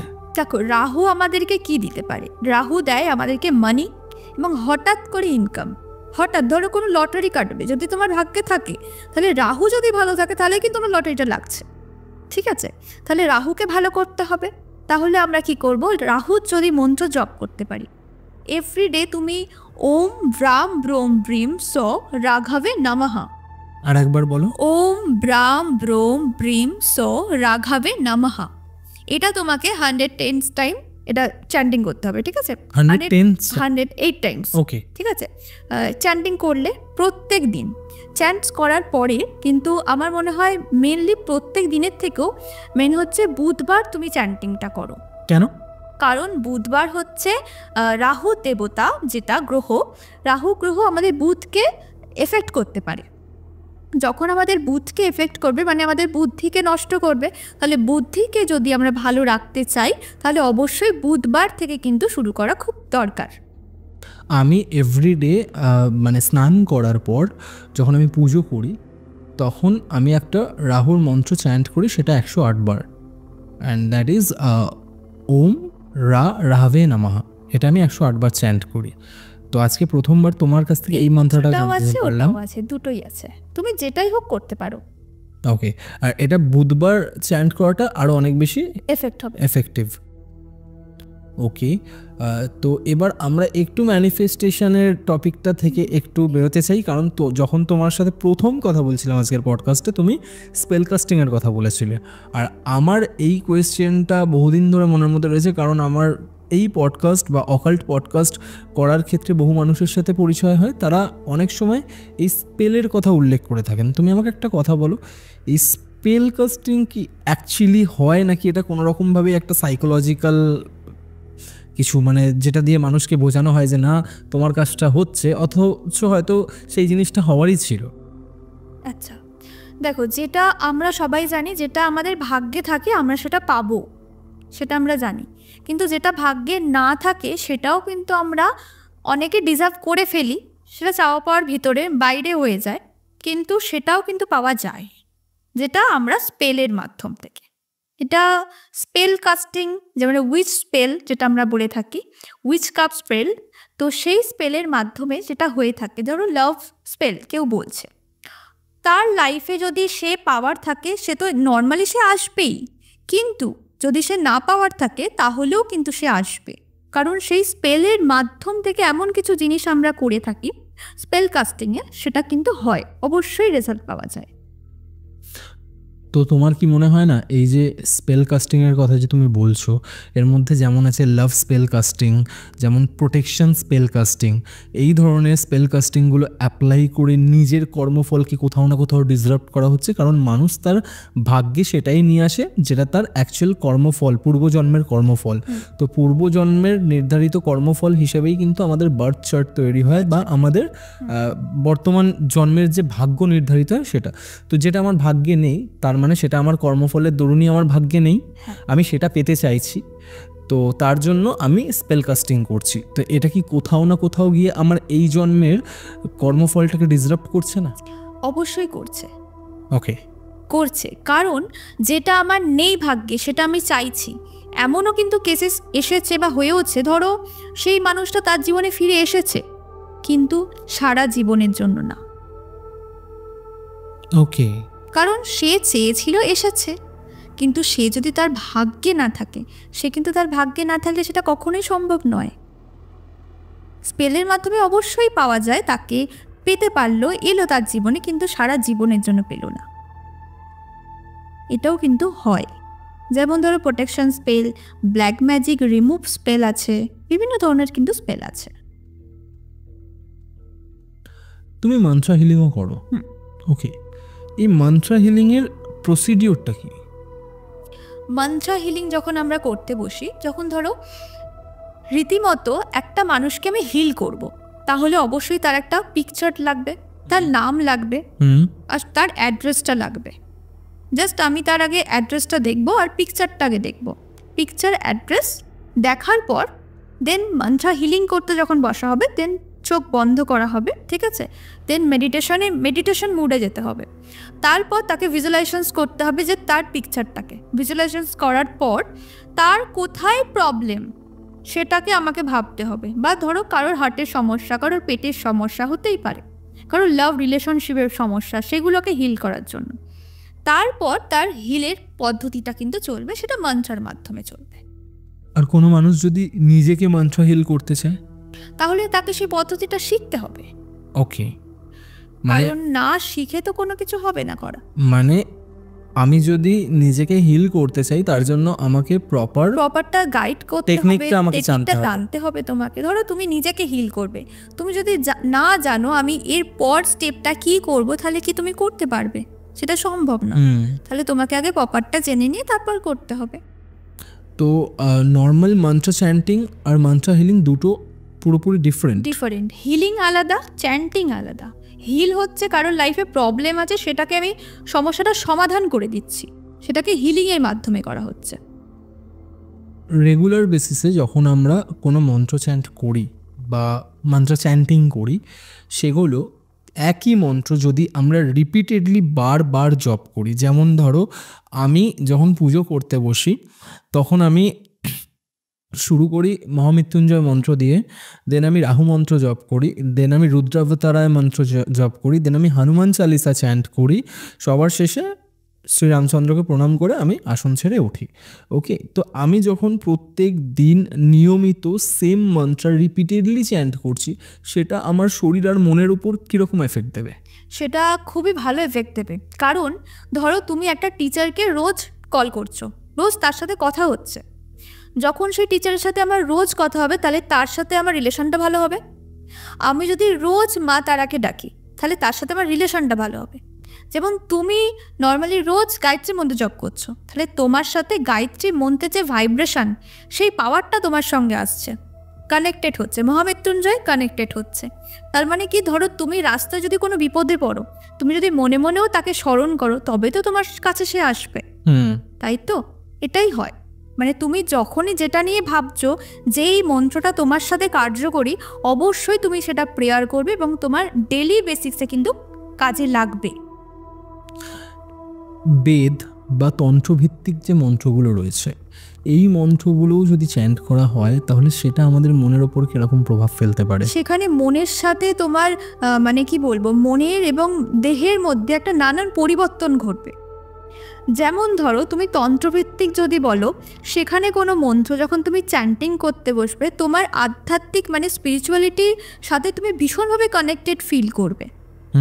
যেমন একটা ধরো মন্ত্র তুমি জপ করছো রোজ, ঠিক আছে, আমি মা তারারই কথা বলি। ধরো মা তারার একটা বিশেষ গায়ত্রী মন্ত্র জপ করছো, সেই গায়ত্রী মন্ত্র যখন তুমি আজকে জপ করছো, কালকে করছো, মানে এভরিডে করতে করতে করতে করতে সেই যে মন্ত্রের যে পাওয়ার, মন্ত্রের কিন্তু প্রচুর পাওয়ার, সেটা আমরা অনেকেই জানি, যেটা প্রাচীন যুগ থেকে হয়ে আসছে।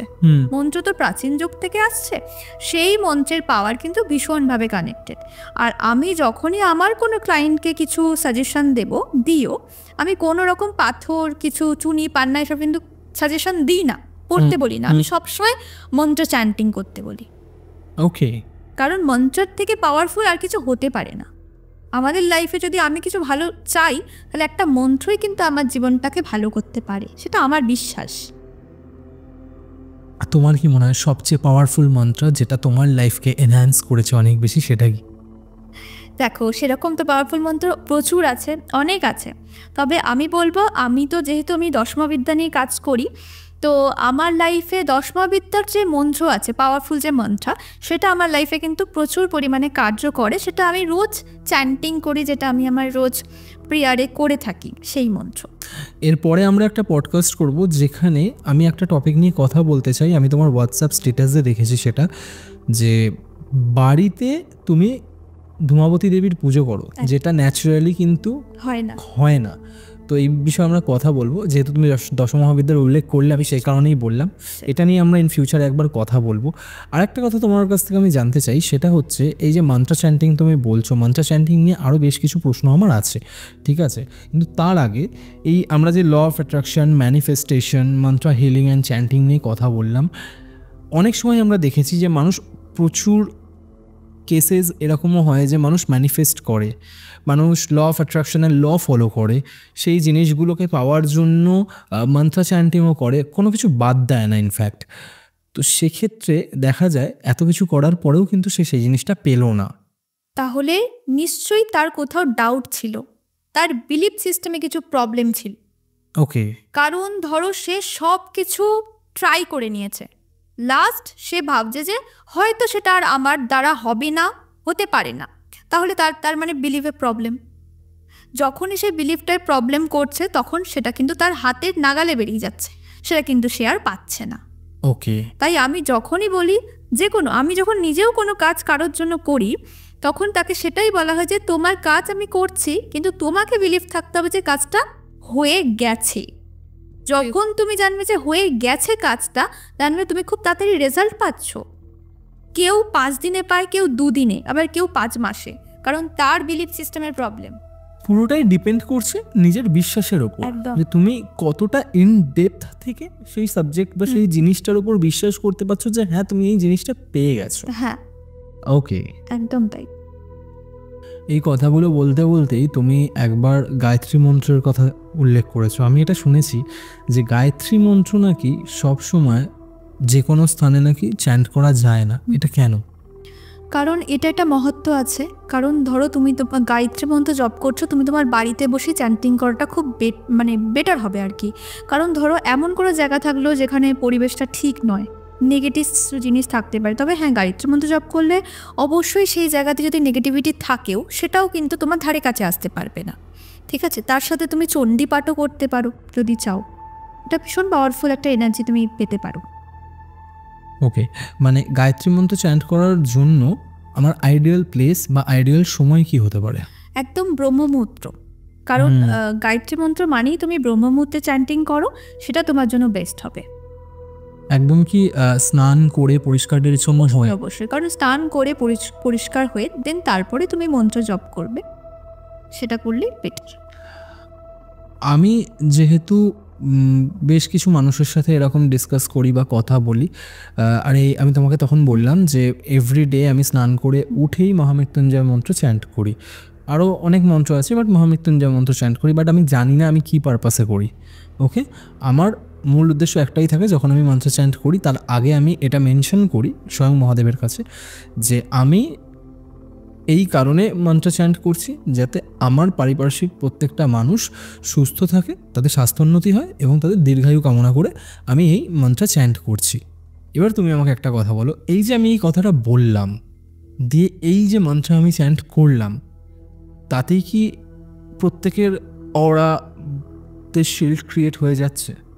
দেখো, ধরো তুমি মন্ত্র জপ করছো, মানে তোমার লাইফের জন্য, তুমি সেটা ভালো করার জন্য তুমি এগোচ্ছ, ঠিক আছে? আমরা যখনই কিছু করি, ধরো কারণ নামে আমরা পুজো দিই তো অনেক সময় বাড়ির বাইরে মন্দিরেতে, কিন্তু নিজের কর্ম নিজের কাছে। কারণ তুমি তোমার নিজের কর্মের উন্নতির জন্য নিজে পুজো দিচ্ছ, তুমি নিজের জন্য নিজে করছো, সেটাই বেটার হয় আর কি, সেটা আমার মনে হয়। কারণ যার প্রেয়ারটা আমি যার জন্য করব, মানে বাড়িতে বসে করলাম বা কিছু, মানে ধরো কোনো মন্দিরেতে গিয়ে যে পুজো দেওয়ার ব্যাপারটা বলছি, সেটা কিন্তু কারোর জন্য, যখন আমরা বিশেষ পুজোর কথা যদি বলি, একটা হচ্ছে যেটা শনি মহারাজ, তাই তো, শনিবার যেটা পুজো হয়, তিনি কিন্তু কর্মফলদাতা। তো তার পুজো কিন্তু তুমি ধরো তোমার নিজের জন্য দিচ্ছ, তুমি তোমার নিজের জন্যই দিতে পারো, কিন্তু পারিপার্শ্বিক তোমার বাড়িতে যারা আছেন তাদের নামে যদি তুমি দিতে চাও, তাহলে কিন্তু সেই ফল কিন্তু তুমি পাবে না, কারণ তিনি কর্মফলদাতা বলেই দিচ্ছেন। তোমার কর্মের উন্নতির কথা তুমি তাকে জানাতে পারো। আর যদি বলো মহাদেব মহামৃত্যুঞ্জয় মন্ত্র পাঠের জন্য, অবশ্যই যেই মন্ত্রই আমরা জপ করি না কেন তার আগে একটা সংকল্প নিচ্ছ আর কি, তুমি সংকল্প নিয়ে অবশ্যই করতে পারো, সেটা অবশ্যই ভালো ফল দেয়। সকলের প্রার্থনার কথা আমরা জানাচ্ছি, অবশ্যই ভালো ফল দেয়। আমার এটাই জিজ্ঞাসা যে ধরো একটা মানুষ অসুস্থ, আমি যদি স্পিরিচুয়ালি দেখি তাহলে সে হয়তো তার কর্মফল ভুগছে, বা কোনো মানুষের একটা সাডেন ডেথের চান্স থাকে, ঠিক আছে? তো আমি ধরো প্রত্যেকের জন্যই, সবার জন্যই একটা প্রার্থনা করছি, আমার হাতে তো কিছু নেই, আমি প্রার্থনাটুকু করতে পারি ভগবানের কাছে। তো সেক্ষেত্রে কি তাদের ভাগ্যে যেটা রয়েছে সেটা চেঞ্জ হতে পারে? আমার প্রশ্নটা এখানে যে আমি মন্ত্র চ্যান্ট করছি, আমি আমার নিজের সম্পূর্ণ বিলিফ দিয়ে, সম্পূর্ণ বিশ্বাস রেখে আমি মহাদেবের কাছে এই প্রার্থনাটা করছি, তো আমার এই প্রার্থনার জন্য কি তারা প্রোটেক্টেড হতে পারে, বা তাদের এই যেটা ভাগ্যে তাদের রয়েছে সেটা সাডেন ডেথ হতে পারে, সেটা অসুস্থতা হতে পারে? এবার যদি বলো যে কেউ একদম মানে মৃত্যুর মুখে চলে গেছে, তাহলে তার যদি সেই সময়টা অন্তিম সময় থাকে, তাহলে কিন্তু সেটা সম্ভব না, ঠিক আছে? কিন্তু ধরো কারোর জন্য তুমি প্রে করছো, অবশ্যই তুমি তার কিন্তু রেজাল্ট পাবে, কারণ সেটা আমার দিক থেকে আমি ফিল পেয়েছি। যখন আমি কারোর জন্য কোনো মন্ত্র চ্যান্টিং করেছি, পুজো করছি, অবশ্যই তারা খুব ভালো রেজাল্ট পাচ্ছে। তাহলে আমার মনে হয় যে তাহলে তুমি কেন পারবে না? চাইলে সব কিছু পারা যায়। লাস্ট একটা প্রশ্ন, এটা হয়তো মানে তোমার দিকে তীরের মতন আসতে পারে এই প্রশ্নটা, সেটা হচ্ছে যে আমি দেখেছি তোমার বিভিন্ন হোয়াটসঅ্যাপ স্ট্যাটাসে যেখানে মানুষজন দাবি করেছে যে তোমার সাথে বা তুমি তাদের কাজ করার পর তার বয়ফ্রেন্ড এরকম খুব একটা ভালো জায়গা থেকে জবের অফার পেয়েছে, বা তার হঠাৎ করে একটা ব্লকেজ খুলে গেছে, বা সে হঠাৎ করেই এত টাকা পেয়ে গেছে। এবার এগুলো হয় কি করে? আমার এটাই প্রশ্ন, যেটা হচ্ছে কি করে, যে ধরো আজকে তুমি একটা রিচুয়ালস অ্যাপ্লাই করলে, এবার একটা মানুষ বহুদিন ধরে তাকে টাকা দিচ্ছে না, রাইট? সেই মানুষটা স্বভাবগতই চিটিংবাজ, সে বহুদিন ধরে তাকে টাকা দিচ্ছে না, তুমি এখানে পুজো করলে, হঠাৎ করে তার মনে হলো যে না আজকে মানুষটাকে আমি টাকা দিয়ে চলে আসি। এই জিনিসটা হয় কি করে? কেন দেখো, সত্যি কথা বলতে কিছু কিছু সময় যেটা আমিও ফিল করি, যেটা কিভাবে হয়ে যায় সেটা হয়তো ভগবান চেয়েছে তাই হয়েছে। আর বেসিক্যালি যেটা আমি যখন শুধুমাত্র যে আমি পুজো করে দিচ্ছি মানেই যে তার এগুলো হয়ে যাচ্ছে সেটা না, মানে এই যে সবটাই হচ্ছে মায়ের ইচ্ছা। যদি মা তারার ইচ্ছা না থাকতো তাহলে হয়তো এগুলো সব কিছুটা হতো না, সেটা আমার মনে হয়। যে আজকের ডেটে অনেক মানুষই তো পুজো করছে, তাহলে কি সবাই সবার জীবনের সব কিছুটাকে ঠিক করে দিতে পারছে? সেটা কিন্তু না। আজকে তোমার এখানে এসেছি, আমি জাস্ট কিছুক্ষণ আগে বসেছিলাম, তখন একটা কিন্তু আমাকে ভয়েস মেসেজ আসে আর কি, কালকে তার একটা ক্লায়েন্টের কোর্ট কেস, ঠিক আছে? আজকে তার কোর্ট কেসের, তার হাজব্যান্ডের সাথে ডিভোর্সের একটা কেস চলছে আর কি, সেই কেসেতে ও জিতবে কি না তার জন্য কালকে রাত্রে একটা আমি মন্ত্র ওকে বলে দিয়েছি, জাস্ট ওটা চ্যান্টিং করেছে নিজের জন্য, একটু প্রে করেছে, আজকে আমাকে ভয়েস করে জানাচ্ছে যে তোমার চ্যান্টিংটা করে খুব ভালো আমি রেজাল্ট পেয়েছি, এটা বলার জন্য আমাকে জাস্ট মেসেজ করেছিল। আচ্ছা, সেটাই বলছি যে অবশ্যই রেজাল্ট পাওয়া যায়। আচ্ছা, আমাকে একটা কথা বলো, এই যে দেখো এত মানুষ তো আসছে, সবার তো ইন্টেনশন পিওর থাকে না। সাপোজ কোনো ডিভোর্স কেস, ঠিক আছে, সেই মেয়েটার খারাপভাবে নিও না, আমি সব মেয়েদেরকে কিন্তু পয়েন্ট আউট করছি না এখানে, কিছু মেয়ে থাকে যারা কিন্তু শুধুমাত্র অ্যালিমানির জন্যই একটা ডিভোর্স ফাইল করে, রাইট? তো সেই মেয়েটা ধরো তার হাজব্যান্ডের সাথে ডিভোর্সটা করছেই এই কারণে, যেহেতু তার হাজব্যান্ডের প্রচুর প্রপার্টি আছে, সে সেখান থেকে ভাগ নিয়ে এবার নিজের লাইফটা নিজের মতন একটা সেটেল করতে চায়। হয়তো তার কাছে এই বিয়েটাও কোথাও না কোথাও একটা কন্ট্রাক্ট ছিল, ঠিক আছে? মানে হয়তো উল্টো দিকের মানুষটা তাকে সত্যিই ভালোবেসে বিয়ে করেছে, বা উল্টো দিকের মানুষটা হয়তো সেই সম্পর্কের প্রতি ভীষণভাবেই রেসপেক্টেড, বাট এই যে মানুষটা যে তোমার কাছে আসছে কেসটা জেতার জন্য, তার কিন্তু উদ্দেশ্য একটাই যে কেসটা আমি জিতবো, এত লাখ টাকা আমি অ্যালিমানি নেব, নিয়ে আমি আমার ফিউচার লাইফ, কারণ বর্তমানে আমরা দেখতে পাচ্ছি সোশ্যাল মিডিয়াতে আফটার গেটিং দ্য অ্যালিমানি মানুষ কীভাবে সেলিব্রেট করছে। ডিভোর্সের মতন একটা সিরিয়াস ম্যাটার যে কখনো সেলিব্রেটের জায়গায় যেতে পারে, এটা সত্যি ছোটোবেলা থেকে আমরা কোনোদিন ভাবতে পারিনি, আজকে সেটা আমরা দেখছি। আর সেই কারণেই এই প্রশ্নটা আমার করা। অ্যান্ড সেটা হচ্ছে যে কখনো এরকম দেখেছো যে মানুষটার কিন্তু ভেতরে ব্যাড ইন্টেনশন, বাট এটা তোমার প্রফেশন, তোমাকে তো টাকার জন্য কাজ করতে হবে, রাইট? তো সেই জায়গায় দাঁড়িয়ে তোমার কি মনে হয়, তুমি কি সেই কেসগুলো নাও, বা কিভাবে তুমি হ্যান্ডেল করছো? আমি সেটা একটু বলি। দেখো, যখন এরকম কেসেস কিন্তু এসেছে, আসেনি তা না, এসেছে, কিন্তু সেখানে আগে আমাকে দেখতে হবে যে সেটা মানে সে হাজবেন্ডটা লয়াল নাকি তার ওয়াইফটা লয়াল, ঠিক আছে? কারণ এখানে কোনো একটা থার্ড পার্টি নিশ্চয়ই আছে, কারণ এরকম কেসে যে অবশ্যই থার্ড পার্টি থাকবেই। অনেক সময় হয় না, দুটো মানুষের মেন্টালিটি কখনো ম্যাচ করছে না, অনেক ক্ষেত্রেই হতে পারে। এবার এই ক্ষেত্রে ম্যাচ না করলেও সেখানে প্রবলেম আসে, সেটা কার জন্য হচ্ছে? শুধুমাত্র মেন্টালিটি ম্যাচের জন্য কিন্তু একটা ডিভোর্স কেস হচ্ছে না, তার নিশ্চয়ই ফ্যামিলি প্রবলেম, নাহলে তার হাজব্যান্ডের অ্যাফেয়ার্স আছে, নাহলে তার ওয়াইফের অ্যাফেয়ার্স আছে, ঠিক আছে? এটা কিন্তু হয়, আর সেখানে আমাদেরকে ট্যারো করতে হয়। এখানে আমি ট্যারো রিডিং করে আগে দেখি যে কি সিচুয়েশন আছে। যদি মনে হয় যে হ্যাঁ কেসটা আমি নেব, তাহলেই নিই, না হলে কিন্তু সে আমাকে 1 কোটি দিলেও আমি করব না। এটাই মেন ব্যাপার অবশ্য, কারণ আমার মনে হয় যে কোথাও আমার কর্মফলটাকে খারাপ আমি করতে চাই না কিছু। আমি ওটাই জানতে চাইছিলাম। অবশ্যই, হ্যাঁ, একদম। কারণ আজকের দিনে দাঁড়িয়ে এটা ভীষণভাবেই দেখা যায় যে মানুষ বিয়েটা করছে কোথাও না কোথাও গিয়ে ফ্যামিলির প্রেশারে পড়ে করে ফেলছে, করে ফেলার পর যখন দেখছে যে এখন তার ফ্যামিলি আমাদের ঝামেলাটা ঝেলতে আসছে না, তখন তারা আলাদা হয়ে যাচ্ছে। আর এতে গিয়ে কিন্তু ইন ফিউচারে প্রবলেম হচ্ছে তাদের ফিউচার জেনারেশনের, যদি বাচ্চা হয়ে গিয়ে থাকে। যেমন একটা কথা বলি, রিসেন্টলি আমার কাছে একটা কেস এসেছিল কিছুদিন আগেই। যেমন একটা মানে একটা অ্যাডাল্ট ছেলে, ঠিক আছে, মিনিমাম 20-22 এরকম একটা এজ, তার একটা মানে লাভ রিলেশনস কেস। ছেলেটির বাবা মা মানবে না আর কি, ঠিক আছে? ছেলেটির বাবা মা একদমই সেই মেয়েটিকে আর মানছে না, মেয়েটিকে মানে তাদের পছন্দ না আর কি, সেই কারণেই মানছে না।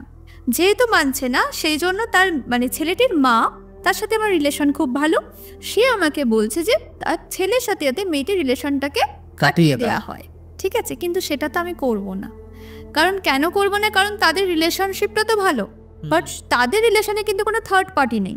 এখানে কিন্তু থার্ড পার্টি তাহলে তার বাবা মা কিন্তু চাইছে রিলেশনটাকে ব্রেক করানোর, কিন্তু এটা কখনোই করানো উচিত না।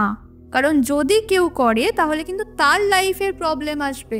আমি এটা দেখেছি, যারা এই স্পিরিচুয়াল ওয়ার্ল্ডের কাজ করে বা যারা অকাল্ট প্র্যাকটিস করে, তারা কিন্তু যদি কেউ অথেন্টিক কাজ করে বা যারা দশমহাবিদ্যা বা মায়ের শক্তি নিয়ে কাজ করে, তারা কিন্তু কাটানোর কাজ করে না। এটা আমি দেখেছি, একদমই তাই। কারণ আমি দেখে বুঝে তারপরে কাজ করি। কারণ যদি মনে হয় যে না, মেয়েটি সত্যি খুব প্রবলেমে আছে, ছেলেটির কাছ থেকে ডিভোর্স চায়, তাহলে অবশ্যই তার ডিভোর্সের জন্য আমি কাজ করিও হয়ে হচ্ছে অনেকে। কখনো এরকম হয়েছে পুরোপুরি কনফার্ম ডিভোর্স হবে, সেই জায়গা থেকে সম্পর্ক ঠিক হয়ে গেছে? এখনো পর্যন্ত এরকম কিন্তু হয়নি। কারণ ডিভোর্স যেখানে একবার দেখো, যেখানে ভাঙা সম্পর্ক এসেছে, তার মানে কিন্তু সেটা জোড়া লাগবে না আর। কারণ ভেঙেছে মানে কিন্তু সেটা জোড়া লাগবে না, কারণ তারা অলরেডি একটা সেপারেশনের জায়গায় চলে গেছে, ঠিক আছে? সেখানে আর মানে ঠিক হওয়ার কোনো জায়গা নেই। অনেক সময় হয় না যে এইরকম ব্ল্যাক ম্যাজিক বা এই প্রেত চালনা, যেরকম তোমার দিদির সাথে ঘটেছে, বা জিন চালনা, এই ধরনের কাজকর্ম করে দুটো মানুষের মধ্যে বিচ্ছেদ করে দেওয়া হয়, যেটাকে আমরা তন্ত্রের ভাষায় বলি বিদ্বেষণ ক্রিয়া। তো এরকম করার পরেও তো অনেক সময় দুটো মানুষের প্রতি বিতৃষ্ণা এসে যায়, রাইট? তো তোমরা তো সেটাও আইডেন্টিফাই করতে পারো যে এই দুটো মানুষ খারাপ নয়, দুটো মানুষ ভুল নয়। আজকে এই দুজন মানুষের মধ্যে এরকম পরিস্থিতি আসার পেছনে কারণ একমাত্র ব্ল্যাক ম্যাজিক। তো তখন তোমরা কিভাবে কেসটাকে হ্যান্ডেল করছো? তখন দেখো, যখন দেখা যাচ্ছে এই জিনিসটা এরকম হচ্ছে, তখন তার মানে পার্টিকুলার আগে দেখা হবে যে তার লাইফে কি সমস্যাটা ছিল, তারা মানে রিলেশনটা ব্রেক কেন হয়েছে, ঠিক আছে? কারণ কোনো কারণ ছাড়া তো কোনো কিছু হয় না। যদি কারণটা খুব ভাইটাল থাকে তাহলেই সেই কেসটা নিয়ে আমরা সমস্যার সমাধানটা করব। না, আমি বলতে চাইছি এটাই যে ধরো দুটো মানুষ এসছে বা একজন মানুষ এসছে, যাদের ওপর ব্ল্যাক ম্যাজিকটা হয়েছে তারা তো কেউ জানে না যে তাদের উপর ব্ল্যাক ম্যাজিক হয়েছে, বাট অটোমেটিক্যালি তারা ফিল করছে যে হাজব্যান্ড বা ওয়াইফ দুজনেরই সম্পর্ক কোথাও না কোথাও গিয়ে খুব খারাপ হয়ে যাচ্ছে। ঠিক আছে, তো তারা ধরো তোমার কাছে এসছে এই ডিভোর্সের কেস জেতার জন্য। এবার তুমি ট্যারো রিডিং করে দেখতে পারলে যে সম্পর্কটা কোথাও না কোথাও ব্ল্যাক ম্যাজিকের থ্রু নষ্ট করা হয়েছে। ঠিক আছে, সেই জায়গা খালি সেই জায়গা থেকেও ঠিক করা যায়। আগে দেখে নিতে হবে যে ব্ল্যাক ম্যাজিকটা কে করেছে, তারপর সেই ব্ল্যাক ম্যাজিকটাকে রিমুভ এর একটা স্পেল হয়, সেটাকে স্পেলটাকে করে রিমুভ করা যায় আর কি। প্রথমে আজকে আমরা শুরু করেছিলাম একটা ভৌতিক ঘটনা দিয়ে যেটা তোমার ফ্যামিলিতে ঘটেছে, দেন তারপর ওই প্রসঙ্গে কথা বলতে বলতে আমরা ল অফ অ্যাট্রাকশন, ম্যানিফেস্টেশন, মন্ত্রা হিলিং অনেক কিছু নিয়েই কথা বললাম, আর সবশেষে আমরা শেষ করলাম ডিভোর্স অ্যান্ড ম্যারেজ দিয়ে। তো মারাত্মক সুন্দর একটা পডকাস্ট আজকে। মনে হয় গল্প বলাতে প্রথমবার আমি এরকম একটা পডকাস্ট করলাম যেখানে আমরা ঘটনার পাশাপাশি আরও ডিফারেন্ট অনেক জিনিসপত্র নিয়ে কথা বলেছি, অনেক বিষয় নিয়ে কথা বলেছি, আর যেগুলো ভীষণ সিরিয়াস ম্যাটার আজকের দিনে দাঁড়িয়ে। Thank you so much Mishti. You so much to you. হ্যাঁ, গল্পওয়ালাতে আমি চাইবো তুমি ইন ফিউচারে আবার আসো। তোমার সাথে আমি দশমহাবিদ্যা নিয়েও বেশ কিছু কথা বলতে চাই, আমার অনেক কিছু জানার আছে, যেহেতু তুমি বাড়িতে পুজোটা করো সেটা নিয়েও আমার অনেক প্রশ্ন আছে। অবশ্যই আমরা কনভারসেশন এগোবো সেই সাবজেক্ট নিয়ে। তুমি আমাকে একটা কথা বলো যে গল্পওয়ালাতে প্রথমবার এসে তোমার কেমন লাগলো? আমার ভীষণ ভালো লেগেছে, আর আমি কখনো ভাবিনি যে আমি আসবো গল্পওয়ালাতে এরকম পডকাস্টে, তো খুব ভালো লেগেছে আমার। তুমি কি গল্পওয়ালা চ্যানেল দেখতে? হ্যাঁ, দেখতাম। ওকে, তো থ্যাংক ইউ সো মাচ এখানে আসার জন্য। ইন ফিউচারে আমরা আবার একসাথে আরও অনেক সাবজেক্ট নিয়ে কাজ করব, কথা বলবো। আজকের আড্ডা আমরা এখানে শেষ করছি। Bye bye. Golpowala, the real paranormal experience.